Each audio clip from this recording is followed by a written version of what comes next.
pavasarī māja sākumā uzvanīja Aigars Virza, parēķinot, ka Latgalē nevarēs tik lielu kupulu skaitu dalībnieku savāt bērnu sacensībām, piedāvāja man organizēt. Tā es uzņēmos un organizēju šīs sacensības, pamatojoties viņas uz zelta mopēdu pieredzi, kuru es guvās 6. gadā.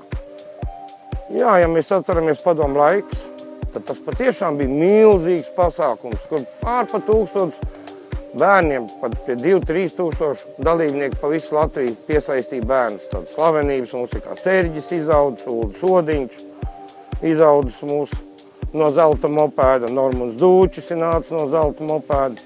Daudz slavenības. Arī Mārupiets Ozoliņš Arvs izauga no zelta mopēda, Bieriņa trasē.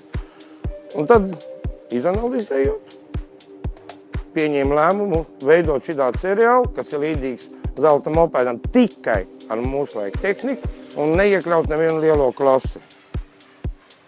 Tā, 14. jūnijā norganizējām pirmo posmu, kur arī atbrauca 40 dalībnieki, kas bija ļoti, ļoti brīnišķīgs skaits un pasākums, kas aizgāja līdz 60 dalībniekiem.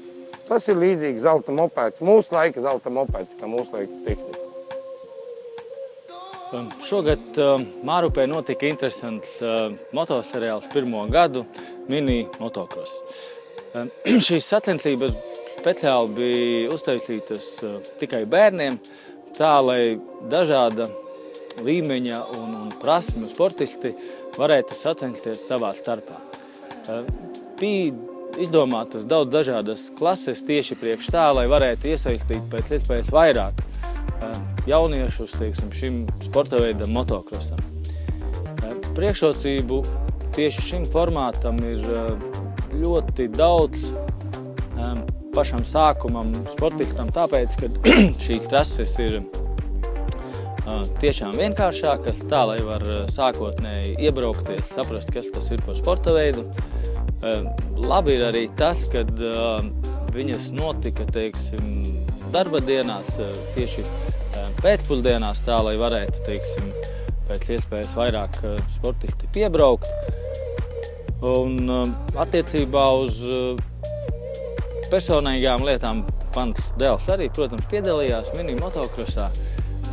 Brauca jau 50 kubikcentimetru klasē pie lietpratējiem, gāja diezgan labi, ar mainīgām sekām bija gan uzvaras, gan kritieni. Kopvērtējumā palika 2. Nākošais, protams, arī ir plāni startēt mini motocrossā. Vienīgi izmaiņa būs tā, kad jau brauks 75 kubikcentimetri klasē. Un atkal šeit tieši ir priekšrocība šim formātam, jo nākošais gads ir tas gads, kad viņš vēl var braukt ar 50 kubikcentimetri un lēnām arī pāriet uz 75 kubikcentimetri. Un tieši šīs sacensības dod iespēju jau, teiksim, iegūt kaut kādu pieredzi, tīri braucot ar lielākiem zēniem. Kā pats uzskatu trasīt, jāveido, jātaisa, kaut kādu pielikšu klāt, vēl dažas trampolīniņas nelielus, izmainīšu dažas trajektorijas. Tāda, lai nebūtu pārāk sarežģīta. Kas man patīk vilcīgi mototrasē, vecāki, turpat blakus atrodas. Var aizskriet, pacelt, redzēt visu trasi, nav pa starpēji koki, viņi diezgan komplicēti trasīti, aplīti salikt. Nav tālu no dalībnieku stāvlaukuma. Tā brīnišķīgi. Blakām ir lielā apad ceļš Rīgas, pa kuru izdevīgi piebraukt, atrast trasi. Tā, tas būtu par tādu mini motocross seriālu.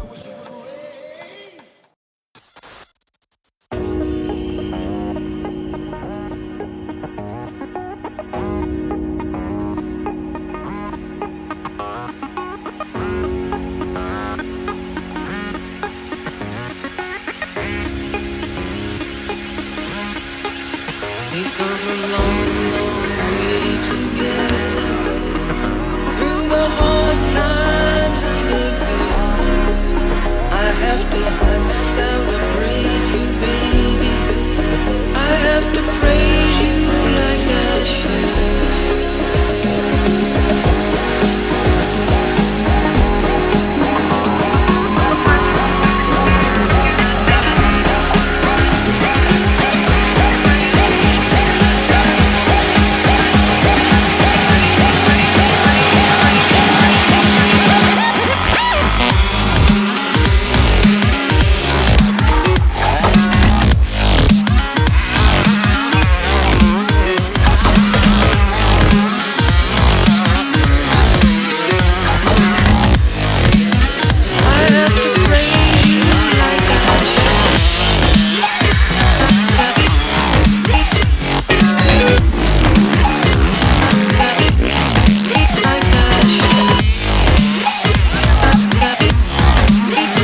Bērniem mums ir ļoti svarīgi šitāda bērnu sacensība, kur no dažādākām motocross līgām. Gan no Lamas, ko brīnišķīgi organizē Ainārs Viltiņš, gan no retro motocross bērni, gan no Latvijas čempionāta piebrauc bērni stiprāk, švakāk.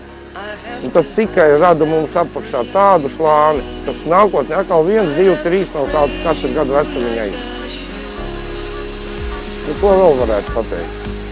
Brauciet, gaidām visus ciemos.